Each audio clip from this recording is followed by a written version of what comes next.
బట్టలు కుప్పలు కుప్పలు ఉంటాయి మా ఇంట్లో. అన్ని పనులు చేస్తా ఇంట్లో. వంట చేస్తా, ఇల్లు ఊడుస్తాను, అన్నీ సమస్త ఇంట్లో పనులన్నీ నేనే చేస్తాను. నాకేం పని మనిషి లేదు. కానీ ఈ బట్టలు మడత పెడతా ఉంటుంది సార్ టార్చరు.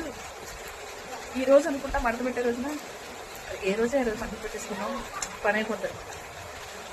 తెల్లారి సరే రేపు మడత పెడదాం. 2 రోజులకి ఎంత పెద్ద కుప్ప అయిపోతాయి. నువ్వు ఒక్కరి సాయం లేదు.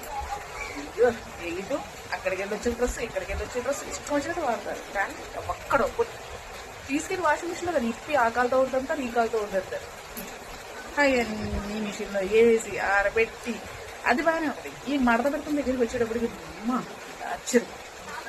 నేను భరించలేను ఈ టార్చర్.